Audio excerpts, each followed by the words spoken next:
मध्य प्रदेश के चुनाव खत्म हो गए हैं तो क्या लाडली बहना योजना के जो 1250 रुपए प्रति माह मिल रहे हैं वह मिलना भी खत्म हो जाएंगे? ऐसा हम नहीं कह रहे, ऐसा अभी के नवनिर्वाचित मुख्यमंत्री मोहन यादव जी की लाडली बहना योजना पर चुप्पी बता रही है। दरअसल पूर्व सीएम शिवराज सिंह चौहान ने लाडली बहना योजना की शुरुआत की थी। अब उनकी जगह प्रदेश के सीएम मोहन यादव हैं। जिस बीच मध्य प्रदेश बीजेपी के दिग्गज बीजेपी नेताओं की कई बैठकों में नहीं पहुंचने से शिवराज को लेकर अटकलें का बाजार गर्म है। ऐसे में लोगों के मन में सवाल उठ रहा है कि क्या लाडली बहना योजना जारी रहेगी भी या नहीं। वहीं सीएम मोहन यादव भी इस बारे में कुछ खुलकर नहीं बोल रहे हैं। विपक्ष मध्य प्रदेश नई सरकार पर इस मुद्दे को लेकर हावी है। इस बीच कई और बातें निकल कर आ रही हैं, जिसके चलते ऐसा संदेश जा रहा है कि सरकार इस योजना को क्लोज कर सकती है। आपको बता दें कि पूर्व सीएम शिवराज सिंह चौहान ने लाडली बहना योजना स्कीम लॉन्च की थी, जिसमें उन्होंने वादा किया था कि सभी बहनों को हर महीने 1000, फिर 1250 रुपये और उसके बाद यह राशि बढ़कर 3000 रुपये प्रति माह कर दी जाएगी। लेकिन इससे बीच ही मोहन यादव को प्रदेश की कमान सौंप दी गई है और शिवराज सिंह चौहान को इस्तीफा देना पड़ा। वहीं सीएम बनने के बाद अपने पहली ही प्रेस कॉन्फ्रेंस में नवनिर्वाचित मुख्यमंत्री मोहन यादव ने जिस तरह बात की थी, उससे यह लग रहा है कि योजना ज़्यादा दिन तक नहीं चलने वाली।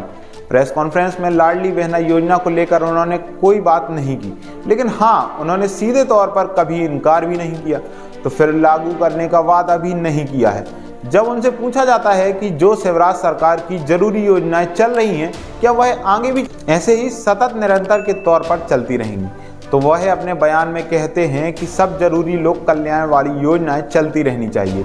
इसलिए शायद आम लोगों को उम्मीद बनी हुई है कि योजना चलती रहेगी। कम से कम लोग इतना तो जरूर सोचते हैं कि लोकसभा चुनाव तक तो खाते में राशि आएगी ही, लेकिन हाँ, लोकसभा चुनाव के बाद यह बंद हो जाएगी, ऐसी पूरी संभावना लग रही है। इन योजनाओं से तो यही लग रहा है कि सरकार केवल जीतने के लिए ही इन योजनाओं को चलाती है, क्योंकि जब चुनाव आते हैं तो अंतिम समय पर ही सरकार इन बड़ी बड़ी योजनाओं को आरंभ करती है। क्यों सरकार बनने के बाद या फिर शुरुआत इस समय पर ही क्यों इन योजनाओं की शुरुआत नहीं करती, हमेशा अंतिम समय पर ही चलाती है।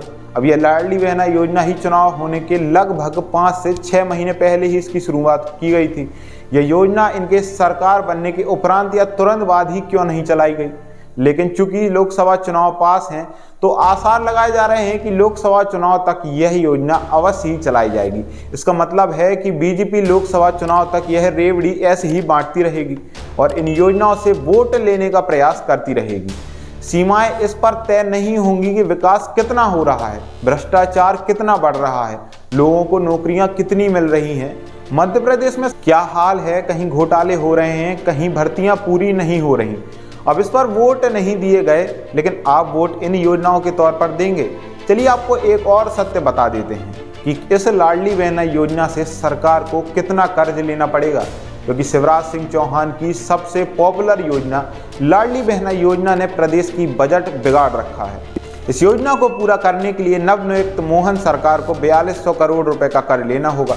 इसके साथ ही संविदा कर्मियों के बढ़ाए गए मानदेय को देने के लिए 1500 करोड़ और अन्य योजनाओं के लिए 2000 करोड़ का कर्ज लेना होगा। क्योंकि सरकार पहले से ही कर्ज पर चल रही है, लगभग सरकार 3.5 लाख करोड़ की कर्ज पर पहले से ही है। लेकिन अब यह पक्की है कि यह योजना लगभग लोकसभा चुनाव तक ही चलती है। लेकिन अगर यह योजना अभी बंद हो जाती है तो इससे बीजेपी को बहुत बड़ा नुकसान झेलना पड़ सकता है, क्योंकि इस योजना के चलते ही मध्य प्रदेश में बीजेपी को इतनी बड़ी बहुमत से जीत मिल पाई थी। कुछ आसार छत्तीसगढ़, राजस्थान के चुनाव में भी पड़ा, जहां इस बात पर बहुत ही बड़ी जीत का मौका मिला। लेकिन जब शिवराज सिंह चौहान अपनी बहनों को लखपति बनाने का सपना देखते हैं, लेकिन उनका यह सपना ही तो नहीं रह जाएगा, क्योंकि अब उनके पास इतना बड़ा पद भी नहीं बचा है कि वह इसको लागू भी करवा सकें। अगर यह योजना बंद होती है तो क्या शिवराज सिंह चौहान इस पर कोई एक्शन लेंगे, कि क्या शिवराज सिंह चौहान पार्टी के खिलाफ लड़ेंगे, यह तो देखने लायक ही होगा। अब उनका ट्विटर हैंडल यानी कि एक्स ही देख लीजिए, जहां पर ना बीजेपी का कोई भी लोगो या बीजेपी का नाम लिखा हुआ नजर आता है। वहीं बात करें तो यहाँ पर सिर्फ भाई और मामा, अब बस यह देखना है कि उनका राजनीतिक करियर क्या होता है। क्या वह पार्टी के साथ ही केवल चुनाव रैलियों में ही जाते रहेंगे, या फिर कोई बड़ा पद लेंगे, केंद्र में रहकर कोई बड़ा पद लेंगे, यह देखने लायक ही रहेगा, क्योंकि अब तक यह स्पष्ट नहीं हो पा रहा है कि शिवराज सिंह चौहान अपने आगे राजनीतिक करियर में क्या करेंगे। लेकिन एक फोटो कुछ अलग इशारा करती है। जब पूर्व सीएम शिवराज सिंह चौहान दिल्ली में जेपी नड्डा से मिलने वहां पहुंचे, वे चुनाव के बाद पहली बार वह दिल्ली पहुंचने पर इन दोनों के बीच क्या बात हुई? क्या मध्य प्रदेश के पूर्व मुख्यमंत्री शिवराज सिंह चौहान अब केंद्र की ओर बढ़ रहे हैं? लेकिन अब जब भाजपा ने तीनों राज्यों में अपेक्षित नए और अनजान चेहरों को मुख्यमंत्री बनाया है, इसका क्या संदेश है? अच्छा, जब पीएम ने एक अखबार को दिए इंटरव्यू में इस सवाल के जवाब में जिस तरह की बातें की हैं, उससे तो यही लगता है कि पीएम लाडली बहना योजना को लेकर शिवराज सिंह चौहान जिस तरह खुद की ब्रांडिंग कर रहे थे, उनको पसंद नहीं आई। एक बात और पीएम नरेंद्र मोदी लगातार आम आदमी पार्टी और कांग्रेस के फ्री बीज की घोषणाओं से अपनी असहमति जताते रहे हैं। जहां मध्य प्रदेश में पीएम आवास योजना के 4.5 लाख से अधिक लाभार्थियों के गृह प्रवेश में वीडियो कॉन्फ्रेंस के जरिए शिरकत करते हुए प्रधानमंत्री ने जनता को रेवड़ी बांटने वाली योजनाओं पर असहमति जताई थी। मध्य प्रदेश में गरीबों के लिए बने घरों को पीएम मोदी ने पीएम आवास योजना पर कहा था कि करदाताओं को यह देखकर खुशी होगी कि उनका पैसा गरीबों पर खर्च किया जा रहा है। जब मैं 4 लाख घर दे रहा हूं तो हर करदाता सोचता होगा कि मध्य प्रदेश का कोई गरीब व्यक्ति भी मेरे अलावा नए घर की बजाय ये दिवाली मना रहा है। लेकिन जब वह करदाता देखता है कि मुफ्त रेवड़ी बांटी जा रही है तो अपने से एकत्र किए गए पैसे को बांटने पर वह निराश हो जाता है। आज बहुत सारे करदाता मुझे पत्र लिख रहे हैं। मुझे खुशी है कि देश की एक बड़े वर्ग ने देश को रेवड़ी बांटने वाली संस्कृति से मुक्त करने का संकल्प लिया। दरअसल मध्य प्रदेश की लाडली बहना योजना भी एक प्रकार की मुफ्त रेवड़ी स्कीम ही है। पीएम इस तरह की योजनाओं से देश को छुटकारा दिलाना चाहते हैं। कैलाश विजयवर्गीय जैसे मध्य प्रदेश बीजेपी के दिग्गज नेता ने तो यह तक कह दिया था कि क्या लाडली बहना योजना राजस्थान और छत्तीसगढ़ में थी? अगर वह लाडली बहना योजना नहीं थी तो भाजपा की सरकार बनी है, तो इसका मतलब यह है कि जीत प्रधानमंत्री नरेंद्र मोदी के चेहरे और उनकी गारंटी पर मिल रही है, ना कि किसी लाडली बहना योजना की दम पर। कैलाश विजयवर्गीय ने यह भी कहा था कि छिंदवाड़ा में इस योजना ने क्यों नहीं काम किया। कैलाश विजयवर्गीय की बात में दम इसलिए है कि खुद बीजेपी ने अपने किसी भी मैनिफेस्टो में इस स्कीम की चर्चा नहीं की। यहाँ तक कि मध्य प्रदेश के मैनिफेस्टो में भी लाडली बहना के लिए पक्के आवास की बात की गई है, पर हर महीने मिलने वाली रकम की ना चर्चा की गई है और ना ही इस योजना की।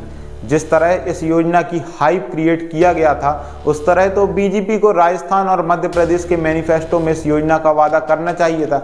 हालांकि बीजेपी ने छत्तीसगढ़ के मैनिफेस्टो में 1000 हर महीने महिलाओं को लिया गया वादा किया था, पर कांग्रेस के मैनिफेस्टो में इस तरह की योजना होने के बावजूद उसे काटने के लिए बीजेपी ने इस योजना को अपने मैनिफेस्टो में शामिल नहीं किया। शिवराज खुद इस योजना के बारे में ये कह रहे हैं कि अगर कांग्रेस आ गई है तो लाडली बहना योजना बंद कर सकती है।